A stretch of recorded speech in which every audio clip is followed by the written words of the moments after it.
Di rumah pun ribut. Di atas di Jakarta tuh orang saling berpelukan, saling menerima siapa yang menang kalah, makan bersama. Kita di rumah sama suami istri enggak. Nah, Suami makan di luar. Nah, kurang etis. Ini batu rakyat dan lebih jelasnya birukan tanah bumbu. Mantap luar biasa. Dia biru kan. Legislasi, budgeting sama pengawasan. Pengawasan. 3 itu saja. Cuman dalam prakteknya ini kadang-kadang ini kan latah. Ya. Dikira anggota dewan itu bisa bagi-bagi proyek, bisa membangun. Itu kan tugas eksekutif Ya, sebenarnya. Eksekutif. Pelaksana. Pilpres itu adalah berjalan aman dan damai dan menghasilkan seorang pemimpin yang benar-benar bisa memperhatikan bangsa dan negara ini. Jangan cuma janji-janji doang kan. Nah.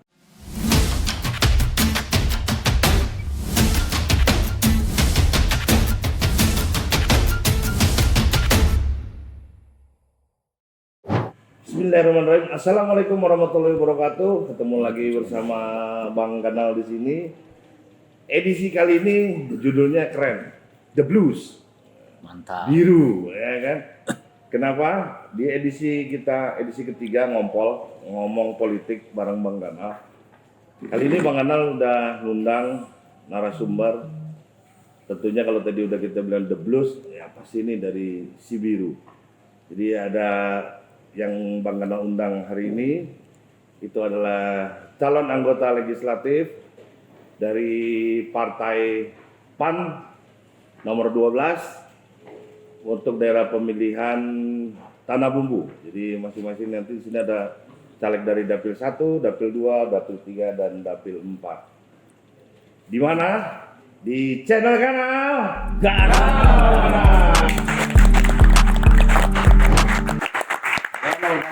Oke, jadi ini tamu-tamunya Bang Kanal sudah ada di sini. Nanti kita perkenalkan nama beliau, dapil beliau, dan nanti kita akan tanya apa yang akan beliau lakukan nantinya ketika nanti insya Allah terpilih menjadi anggota dewan.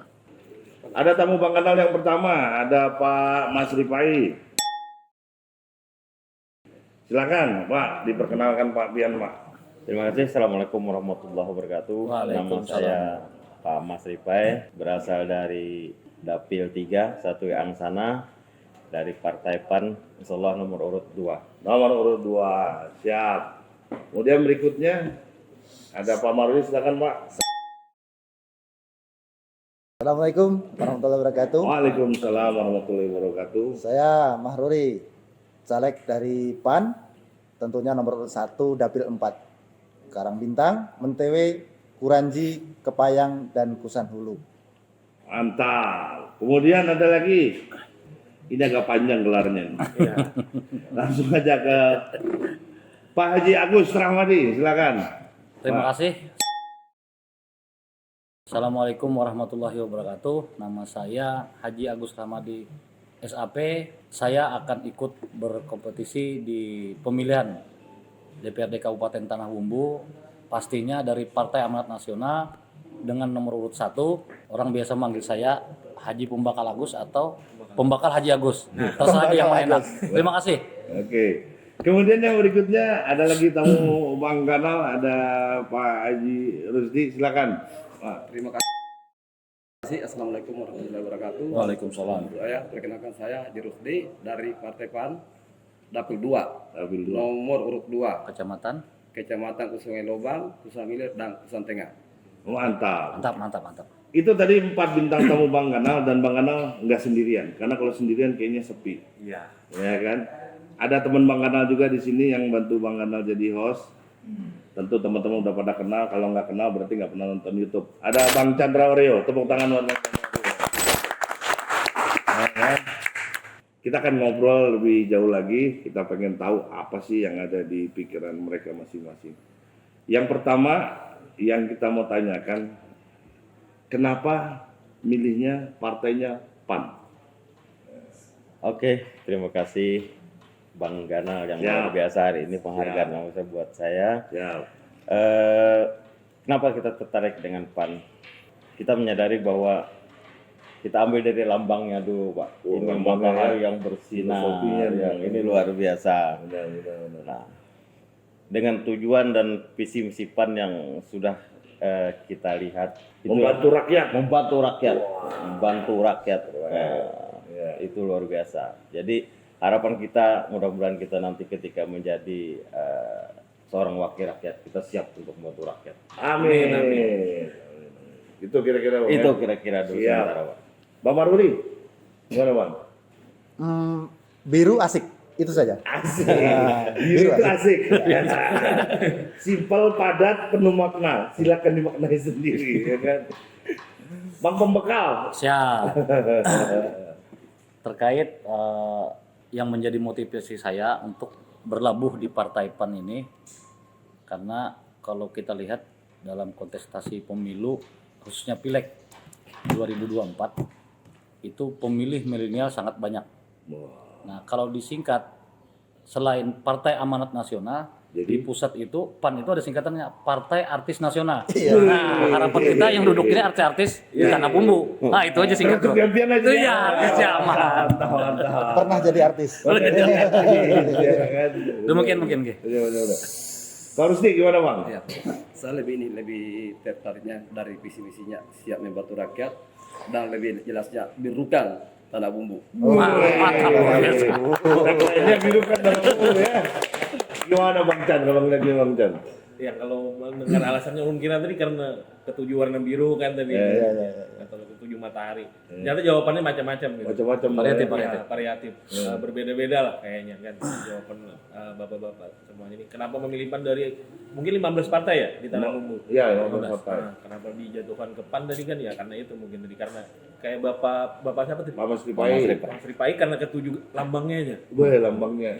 Matahari. Nah, Menyinari. Singkatannya M. Kebanyakan. Jangan singkatan. kan karena tapasan banyak milih matahari kan milih lambang partai yang ada mataharinya aja supaya tapasan lakas karing mungkin. Ya. Ada manfaatnya lah matahari. Iya. Ujung. Baik. Nah, kemudian kira-kira, Bang, ya. Ketika nanti duduk, apa yang mau dilakukan sih? Biar masyarakat tahu kenapa harus memilih dia. Siap. Yang jelas kita ingin meyakinkan ke masyarakat bahwa kita ini adalah salah satu anak tanah bumbu lah. Anak tanah bumbu yang siap memperjuangkan tanah bumbu.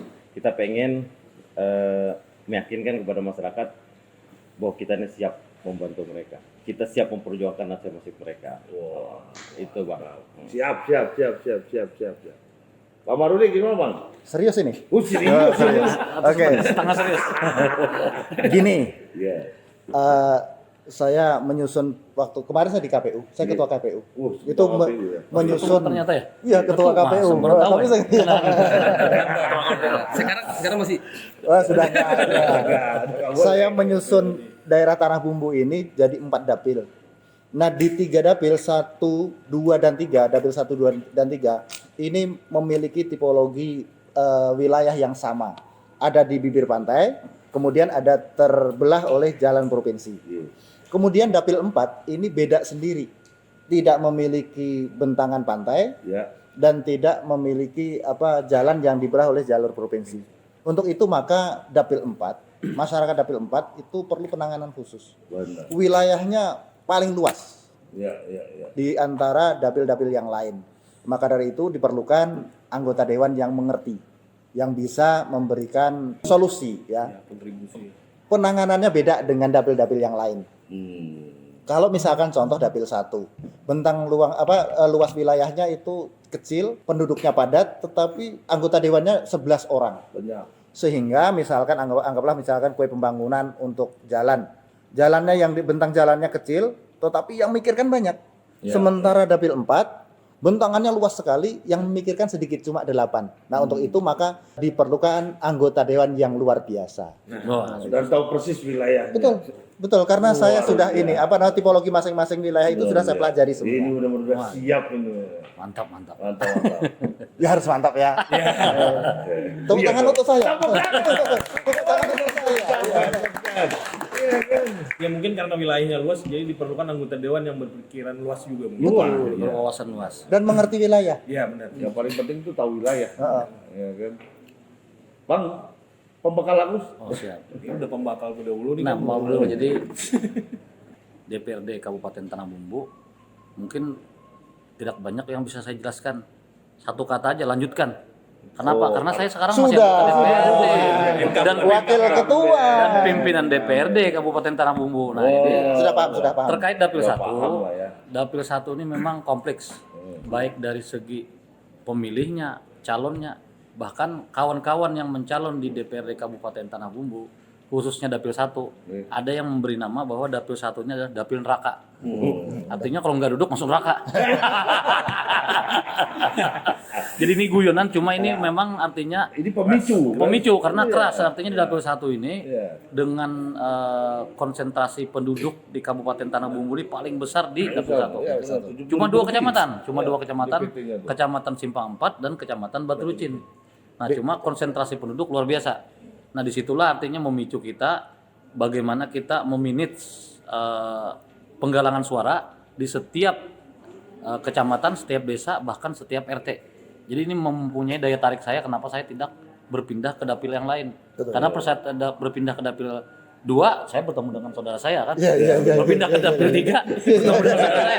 Jadi saya biar nggak ketemu dengan saudara saya yang ada di sini, saya dapil 1 aja. Berarti Pian di dapil 1 anak tunggal lah, ada bersaudara lah. Anak tunggal untuk saat ini.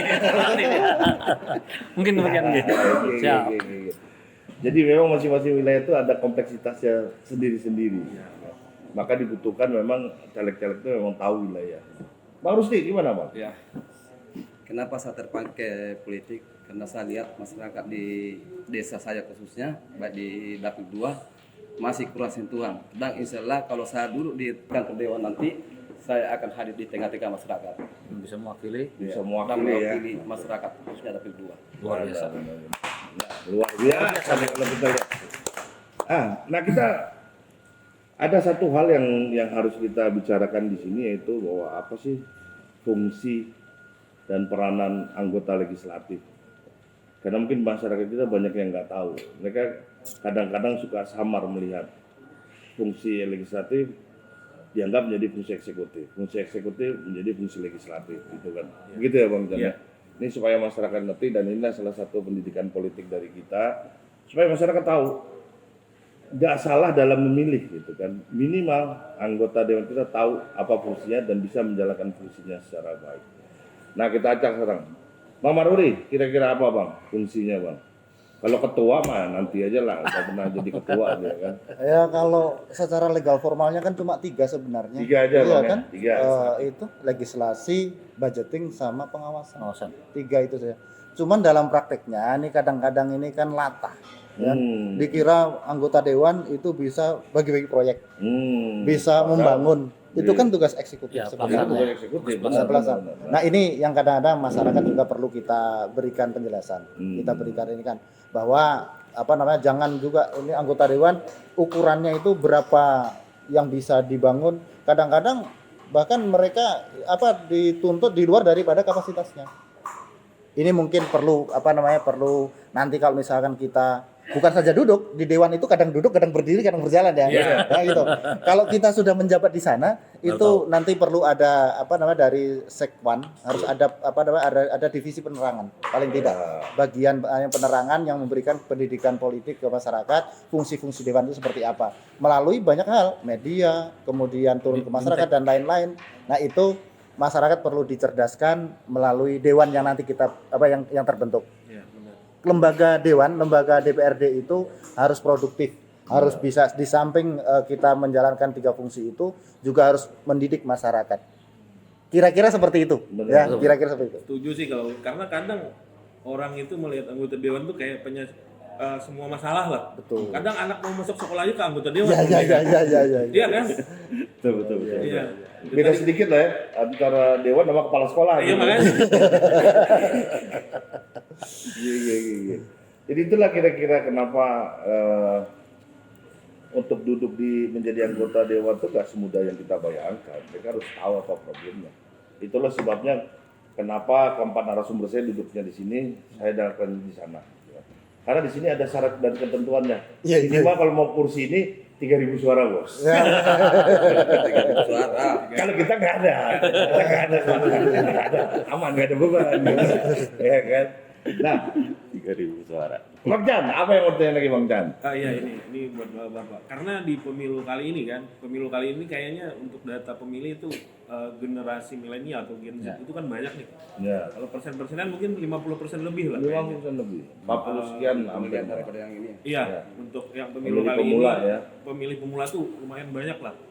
Nah, yang jadi masalah sekarang itu ketertarikan politik anak muda itu kurang gitu. Ya, benar. Nah, itu kan bergening besar tuh. Mungkin ada solusi atau gimana sih Gimana buat caranya biar, supaya ngajak tertarik anak-anak ikut, muda ya? nih supaya lebih aktif memperhatikan politik lah gitu kan. Ada trik atau strategi biar karena ini suara yang banyak loh 50%. Ya, benar. 52% lah pemilih muda ini. Dari siapa dulu nih begitu? Pak Maruli gimana Bang? Apa kiat-kiatnya nih? Apa jurus-jurusnya nih buat menggait pemilih pemula? Sebenarnya ini terkait dengan partisipasi politik Ya. milenial ya. Kalau kita milenial, kalau yang di bawah itu kan Gen Z. Itu ya ibarat ayam dan telur. Mana yang duluan? Sebenarnya apatisnya mereka itu diakibatkan karena mereka selama ini dijadikan objek. Objek. Nah, kita balik nanti. Kita balik mereka itu kita jadikan subjek pembangunan, Yes. pelaku. Ya. Kita ini motivator saja. Ya, ya. Kita motivator saja.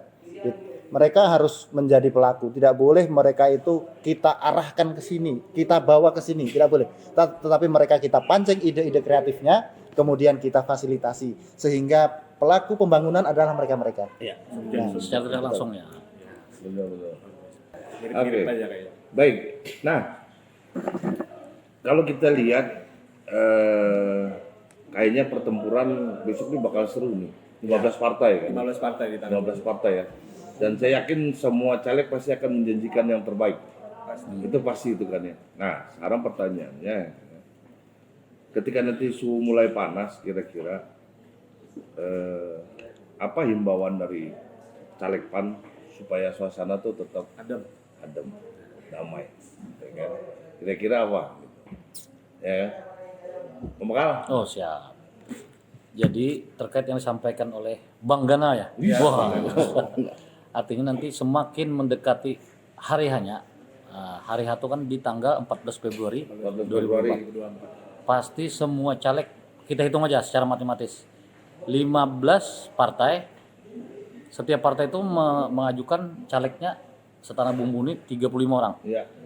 35 kali 15 udah berapa itu? Ratusan ya? 450-an lah. Nah, 450 caleg. Artinya semua itu akan berlomba-lomba menggait masyarakat, di kalangan masyarakat baik kalangan muda, Gen Z ya, terus milenial, kaum pemuda, terus masyarakat, pokoknya semua lapisan masyarakat, ya konstituennya mereka akan menawarkan. Artinya kalau misalnya bergabung dengan partai kami akan seperti ini. Cuma lihat aja dari 1 sampai sekian itu pasti memberi janji-janji yang janji manis lah. Ya. Istilahnya angin surga. Ya. Nah, tapi masyarakat harus jeli. Ya. Masyarakat harus jeli. Ya. Yang menyampaikan ini mereka tuh sudah berkiprah di lingkungan masyarakat tuh apa yang udah dibikin. Track record. Nah, track recordnya itu yang pasti dilihat. Kalau janji manisnya siapa aja bisa janji ya kan. Tapi pas duduk bisa lupa. Nah, tapi kalau sudah berkecimpung di masyarakat, contoh misalnya saudara saya yang jadi kepala desa, saya juga sudah ada kan ke masyarakat. Nah, sudah terlihat. Terus Pak Mahruli pernah jadi ketua KPU dan merangkul semua elemen di KPU, baik dari pengurus di TPS, RT, terus desa, kecamatan maupun kabupaten. Begitu juga saudara saya di samping ini sebagai pengusaha. Otomatis beliau selama berusaha di luar pasti ada bantuan-bantuan. Nah, bantuan semua walaupun itu secara pribadi bukan institusi atau organisasi. Nah, itu yang akan menjadi daya tarik masyarakat itu kenapa harus memilih orang-orang yang ada di depan ini. Pak Maruli, gimana Bang? Sama pembakal Agus. Track record. Ya, track record. Kalau Pak Mas Rifai, saya, pembakal Agus, Pak Haji Rusdi itu tinggal di dapilnya masing-masing. Kemudian juga dari sekitar tahun 90 saya di Karangbintang Mentewe di dapil saya itu menyatu dengan masyarakat itu sudah biasa. Ya. menolong orang, kemudian membawa orang sakit ke rumah sakit dan lain sebagainya, itu sudah biasa, itu sudah makanan ya. Iya. Kemudian ada kesempatan untuk mengabdi di DPRD seperti ini merupakan sarana ya, saluran supaya pengabdian saya lebih besar. Iya. Artinya ada alasan ada alasan saya untuk apa yang saya perjuangkan, basisnya itu sudah ada. Iya. Track record apa yang pernah saya lakukan itu sudah ada. Nah, kadang-kadang itu saya ini bingung malahan Bang Ganal ya. Gimana? Bingung gini. Kalau misalkan ada yang orang yang entah dari luar dapil atau nggak pernah kenal sama masyarakat, ujuk-ujuk nyalek gitu ya, mendadak jadi caleg. Itu Caleg. asas perjuangannya dari mana ya? Dan Itu masyarakat pun bingung. Nah, masyarakat juga Siapa bingung itu? ini Siapa ini? siapa gitu ya. Nah, itu kalau saya kemarin kebetulan begitu saya memutuskan mencaleg ya, dan ada bicara sama beberapa orang teman, ini langsung menyebar, kemudian mereka itu yang telepon saya. Jadi nyalon kah? Jadi nyalon. Jadi seperti itu, mereka yang telepon saya. Menawarkan lah. Mana? Jadi bukan saya yang Antusiasnya malah muncul seperti itu. ya dari Karena apa? masyarakat. Karena kita sudah dikenal. Ya, Begitu ya. juga Pembakal Agus, nggak pernah sosialisasi tapi terkenal ya kan. Nah, seperti itu. Nah, Oke, baik. Ini ada lagi Pak, Iya. Bang Gana. Ini kan tahun pemilu 2024 ini agak berbeda nih. Ya. Karena berbalangan pilpres dan sebagainya. Iya, benar, Agak benar. berbeda. Ini menurut Buan Pian, ini penggawa-penggawanya lah. Iya. Penggawa-penggawa. Untuk pemilu 2024 ini Buan Pian optimis lah. Tentram, aman, damai untuk di Tanah Bumbu. Jadi terkait pertanyaan dari beliau tadi, keyakinan kita bahwa pada tanggal 14 Februari 2024 nanti bisa amankah untuk daerah kita ya? Kita berbicara Ya, berbicara untuk Tanah Bumbu aja karena Ya. kop kita di Tanah Bumbu. Kita jangan lupa bahwa Kalimantan Selatan, khususnya di Kabupaten Tanah Bumbu, ini adalah masyarakat yang agamis. Iya. Ini jangan karena saya pakai PC ya. Iya. Ya. Karena gini, masyarakat di Kalimantan Selatan ini lebih mengutamakan suara-suara dari para alim ulama dan habaib. Nah, jadi kalau misalnya kayak yang terjadi, mohon maaf, kayak di Jawa atau di daerah-daerah lain akan ribut apa segala macam, itu mungkin kita nggak bisa disamakan dengan Kalimantan Selatan, khususnya Tanah Bumbu. Masyarakat di sini masih mayoritas manut dengan para ulama, para habaib. Tinggi agama. Nah, jadi tidak ada artinya kalau misalnya di daerah lain ribut, oke lah. Kalau di sini masih mengkedepankan apa yang disampaikan para ulama. Dan ulama tidak ada. Ayo kita ribut, tidak ada. Pasti ulama itu kan lebih mengademkan, lebih menenangkan. Artinya gimana caranya supaya pemilihan nanti jangan sampai Masih mengedepankan adab lah ya. adab, lebih Kalau adab. di Artinya sini. lebih mendengarkan apa yang disampaikan oleh para ulama dan tokoh-tokoh agama lainnya. Nah, mungkin itu dari saya lah. Bang Rusdi gimana Bang kira-kira nanti? Aman ya kira-kira? Abang Bagian dari gimana? untuk ini, untuk visi misi kayaknya masyarakat sudah tidak terima. Namun yang Yang dilihat lah. dilihat masyarakat perbuatan yang pernah kita Apa yang sudah kita Yang real, yang lakukan? real. Real, Masyarakat. yang sudah dikerjakan lah. Ya, Yang realnya ya. ya. Jadi masyarakat pun menelpon sendiri, ayo datang ke sini. Oh, dengan kesadarannya mereka. Kesadarannya ya. malah. mereka meminta, Iya, meminta kita datang. Benar. Nah, berarti kalau gitu kan akan ada tantangan bagi caleg-caleg yang selama ini dia belum jadi tokoh gitu kan. Iya. Kan gitu ya. Karena kalau tadi kita dengar kan kalau caleg yang sudah dikenal gitu kan ya lebih mudah. Keuntungannya ada keuntungan. Ada nilai keuntungan plus, plusnya, ada nilai plus. ya, lebih mudah kan gitu ya. Nah, ini merupakan tantangan juga untuk caleg-caleg yang mungkin dia baru muncul ke depan, masih ada waktu, persiapkan diri Anda, apa yang mau Anda jual, apa yang mau Anda lakukan. Buktikan sekarang masyarakat, jangan nanti udah dekat waktunya baru nanti jualan di masyarakat kan gitu kan ya. Nah, Bang, ngomong agak sedikit lagi, naik lagi sedikit pilpres. Grid-gridnya nih, naik grid. Oke, naik dulu nih, Iya, sedikit pilpres. Kita punya pengalaman yang buruk di pemilihan yang lalu. Bangsa ini hampir terpecah, gitu kan ya. Apalagi dulu sempat muncul kadrun dan cebong dan segala macam. Kampret ya. Kampret dan ini dan segala macamnya gitu. Apa harapannya Bang untuk pilpres ke depan dari abang-abang semua ini? Harapannya gimana Bang buat pilpres nanti? Harapan kita ya mudah-mudahan seperti yang tadi sudah kita harapkan bahwa pilpres itu adalah berjalan aman dan damai dan menghasilkan seorang pemimpin yang benar-benar bisa memperhatikan bangsa dan negara ini. Jangan cuma janji-janji doang kan. Nah, Gitu ya. terus terang kalau kita pribadi nih, kita bicara pribadi, apa yang sekarang sudah dicapai Indonesia sudah sangat luar biasa. Kita pengen sebenarnya ini dilanjutkan Lebih bagus. lebih lagi. bagus lagi. Sekarang sudah bagus dan harus lebih Harus bagus lebih lagi. bagus. Siapapun Tingkatkan, ya. presidennya Siapapun lebih presidennya bagus harus lebih bagus lagi. Bang Maruri gimana Bang? Belajar dari pengalaman periode sebelumnya nih Bang. Reduksi ya daripada ini daripada pencapresan dulu, Iya. terbelah dua kita, cebong kampret, Iya. kadrun apa gitu ya. Itu ya karena dua calon Bang. 2 calon. Harapan saya 3 calon.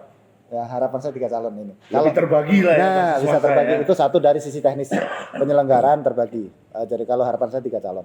Kemudian kalaupun misalkan isu itu yang ada itu nasional, tetapi kan memang HP ini media sosial ini kan sampai ke desa-desa kita, otomatis kita terpengaruh. Meskipun secara actionnya berbuatnya itu kita tidak, tapi pikiran masyarakat kita terbelah. Iya. Tanah bumbu. Tanah bumbu imbang, untungnya imbang. 10 tahun saya menyelenggarakan pemilu damai. Karena apa? Karena di masyarakat Tanah Bumbu ini terbelahnya mulai dari yang pemilihan gubernur sama yang pemilihan presiden itu imbang, separuh-separuh. Jadi 49% sama 51%. Oh, dikit aja. Tidak, gitu. ah. Ya. Artinya cenderung untuk damai gitu ya. Aman, Kalau ibarat aman. timbangan tuh imbang ya gitu. Aman lah berarti. Dibandingkan misalkan mohon maaf Jawa Timur, Jawa Barat gitu. Oh, iya. Nah, itu kan jomplang sekali. Benar-benar. Nah, itu salah satu faktor kenapa Tanah Bumbu cenderung aman ya, karena masyarakatnya pola pikirnya mana yang ke arah sini, mana yang ke arah sini itu hampir sama, hampir Hampir imbang. sama. Selisihnya cuma 5.000 suara. Sedikit ya. Bang Agus, Siap. gimana? Kalau harapan saya sih ini tanggal 14 Februari Lanjut Pilpres lagi dan nanti Pileg ya kan. Oktober. Nah, Pilpres pelantikan ya. presiden kapan? Kalau jadwal Ini sama. Oktober ya. Iya, Nah, Oktober. kalau saya punya pengharapan pada saat nanti Pilpres dan Pileg sudah dilaksanakan, pemenang sudah keluar, pada saat pelantikan itu kita sudah membawa lah harapan kita. Jangan ada lagi pengelompokan ini. Iya. Ini pendukung calon presiden ini pendukung calon presiden ini tidak boleh. Iya, Pada iya. saat pelantikan Sudah presiden, selesai, itulah Bang. presiden Pertandingan kita. sudah selesai. Indonesia Ini- sudah. Ini Indonesia. jangan sampai satu rumah pun satu memilih calon presiden ini. Suaminya yang istri milih ini akhirnya di rumah pun ribut. Di atas di Jakarta tuh orang saling berpelukan, saling menerima siapa yang menang, Makan kalah, bersama. makan bersama. Kita di rumah sama suami istri enggak. Nah, Suami akan di luar. Nah, kurang etis. Harapan kita pada saat selesai Pilpres tanggal 14 dan pelantikan dilaksanakan di bulan Oktober ya. Persisnya kurang tahu saya tanggal berapa. Pada saat itulah sudah selesai. Tidak ada lagi kontestasi. Jadi kita sudah membaur inilah presiden kita terpilih. Ya, Nah, dan kita tidak bisa meraba-raba siapa yang akan jadi presiden karena Indonesia ini dari Sabang sampai Merauke itu sangat kompleks. Iya, iya. Nah, mereka tolak pikir mereka tidak bisa kita menyemak. Kalau dalam lingkungan anggap di satu desa aja kita bisa baca oh ini Ya. mendukungin. Tapi kalau berbicara nasional, artinya dari Sabang sampai Merauke ada berapa? Ada provinsi ada berapa puluh, terus kecamatan ratusan ribu bahkan kan, desa puluhan ribu. Itu kita tidak bisa membaca siapa akan yang jadi presiden. Cuma berangkat dari kita sebagai Partai Amanat Nasional, presiden yang kita dukung ya kita harus mengarahkan itu presiden yang kita dukung. Iya, iya. Nah, itu berbicara partai, tapi berbicara masyarakat secara umum pada saat selesai dilantik presiden yang terpilih, itulah presiden kita. Indonesia. Mau itu berseberangan dengan kita ataupun jago kita. Iya, Nah, itu harapan kita, harapan saya pribadi mungkin itu. Bang Rusdi gimana Bang? Ya, harapan saya semoga pemimpin berikutnya bisa melanjutkan program presiden yang ada, khususnya pembangunan IKN. Wah, luar biasa. Ini jangan-jangan ada proyek. Ada proyek. Mantap, mantap. Karena saya kerja di sana. Nah, ada proyek. Satu lagi Pak Kanal. Ya, silakan. Ini juga penting bagi kawan-kawan muda ya, generasi Z milenial. Nanti pemilu itu di 14 Februari 2024. Biasanya 14 Februari itu hari kasih sayang. Ya, Nah, khusus nanti kenalnya begitu tuh. ya, Ya. khusus nanti 2024 kita ubah dulu jadi hari kasih suara. Suaranya mana? Saya. Tapi suara kemana dulu? Kasih suara kayak iya. Kepan maksudnya.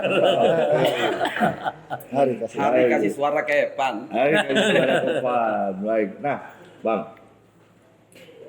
Kira-kira ini menurut Pian aja lah, menurut Pian lah kira-kira ya. Kalau ada pemilih yang ada di depan Pian, apa yang mau Pian omongin? Ada calon pemilih Pian nih di depan Pian nih. Ada konstituen misalnya. Ada konstituen nih. Enggak, oke, sambutan ya. Bisa ngomong apa Apa yang kira-kira? disampaikan? Kenapa harus memilih Pian? Oke, Eh, kepada saudaraku yang ada di depan nih, yang ingin menyampaikan memberikan suaranya, pilihlah Partai PAN khususnya. Kemudian kalau secara pribadi pilihlah saya. Dapil, Dapil 3, nama Pak Mas Ripai, nomor urut 2 Dapil 3 1 Angsana. Kenapa harus memilih saya? Karena saya adalah asli orang Satu yang insya Allah akan berjuang untuk membangun Satu dan Angsana. Akamsi ya. Anak kampus ini. Anak kampung sini. Anak kampung situ. Anak kampung sana. Anak kampung Satu, asli orang Satu. Anak kampung satu. Oke. Pak Maruli, gimana Bang? Ya, Karang Bintang, Mentewe, Kusan Hulu, Kuranji, Kepayang, orang kita. Ya. Mahruri SEMIP, Dapil 4, nomor urut 1, Partai Amanat Nasional. Saya mengerti betul karakteristik wilayah Dapil 4. Yakin dah? Mantap. Bang, Ini kampanye kah? kenapa pemilih harus memilih Pian? Apa alasannya? Kepada masyarakat Kabupaten Tanah Bumbu, khususnya Dapil 1 yang berdomisili di Kecamatan Simpang 4 dan Batu Licin, kepada seluruh masyarakat yang pernah kenal dengan saya, baik itu saya sebagai kepala desa, sebagai anggota DPN, bahkan sebagai pimpinan DPRD, mungkin sudah merasakan apa yang sudah saya sumbangkan selama saya jadi anggota DPRD. Dan saya akan meningkatkan lagi, melakukan pembangunan merata di 2 kecamatan ini untuk mewakili Partai Amanat Nasional. Jadi mungkin kalau saya paparkan dari A sampai Z panjang nih, karena banyak Pak yang sudah saya bantu. Jadi artinya silakan rasakan lah, silakan masyarakat merasakan pada saat saya jadi kepala desa apa yang sudah saya bangun, pada saat saya jadi anggota DPRD apa yang sudah saya bangun terhadap Kabupaten Tanah Bumbu. Harapannya bisa meningkatkan lagi pembangunan ini, bisa menghilangkan kesenjangan pembangunan yang ada di Kabupaten Tanah Bumbu, khususnya Dapil 1 Kecamatan Simpang 4 dan Batu Licin. Lanjutkan. Lanjutkan.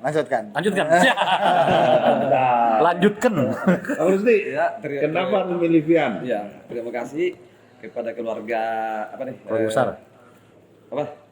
Dapil 2 sudah mau bergabung dengan saya di Partai PAN nomor urut 2, dan insya Allah saya akan memperjuangkan aspirasi Anda semua Dan menjadi wakil Anda.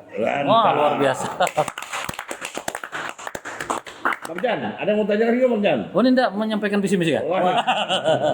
Kalau itu kursinya kan ada beban. Ada ajaran suara. Ada. Kalau melihat calon-calon kayak ini kayaknya memang bakal kondusif, Bang. Kalau calon-calonnya kayak ini lah. Amin. Iya, melihat dari visi misi dan sebagainya kan. Tentram, Iya.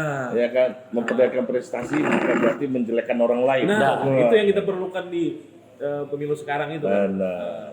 Nah, sekarang udah minta nih 2 kata yang mewakili PAN. PAN itu, wah, 2 kata. PAN itu, ya, ini memang ditembak duluan kan, gak ada depan siapa ini, iya nggak? 2 kata aja, Pak. PAN itu Terdepan, terhebat. woi, terhebat. Sudah diambil terdepan dan terhebat, jangan sampai sama. Pak Waruri. Ya tadi, biru asik. Oh iya, asik. Itu tadi. Nah, Pak Rusdi, jangan. Oh, dilewatin ke saya. Kuncian ini. aku sekarang-karang nih. Biar nggak sama. Sampai ya kan? Ya. Apa Pak kira-kira? 2 kata. 2 kata. Betul, Pak. Tahu, Pak. Ya. Oke, sebetulnya saya tadi mau yang disampaikan Pak Maruli, artinya sesuai yang sering kita lihat di sosial media. PAN selalu terdepan. Nah, tapi udah diambil kan? Jadi saya juga cari yang lain. Jadi apa kira-kira? Jadi sesuai dengan warna PAN, itu kan warna biru. Biru. Jadi 2 kata, cinta, kebebasan. Wow. Nah, kenapa bila ada bahasa cinta kebebasan, yang namanya biru ini pasti luas. Luas. Luas identik dengan samudra biru, langit biru, Langit laut biru, ya kan? Ya. Baju biru juga. Baju biru juga. Jadi cinta, kebebasan dan kemerdekaan. Wow. Wah, luar biasa. Mantap. Ini biru juga di sana. 2 kata. Partainya luar biasa dan calegnya juga luar biasa. Wah. Luar biasa dan caleg luar biasa. Baik, jurnalis, tadi kita udah ngobrol dengan 4 calon anggota legislatif dari Partai Amanat Nasional. Sedikit banyak kita udah tahu apa yang ada di isi kepala mereka, apa yang ada di pikiran-pikiran mereka, dan apa yang akan mereka lakukan ke depan ketika mereka nanti sudah jadi. Dan sekarang kan ini sudah tahu, ya kan, siapa mereka, bagaimana mereka. Gitu ya. Tinggal nanti 14 Februari hari kasih suara, ya kan. Untuk PAN. Untuk Silakan tentukan pilihan Ganal semuanya. Tapi satu hal yang Bang Ganal mau sampaikan ke teman-teman semua, negara ini dibangun dengan kerjasama. Dan salah satu kerjasama yang nyata, andil serta yang nyata itu adalah berikan suara, karena golput bukan solusi. Kita ketemu lagi di episode yang berikutnya di channel Ganal. Ganal. Wassalamualaikum warahmatullahi wabarakatuh.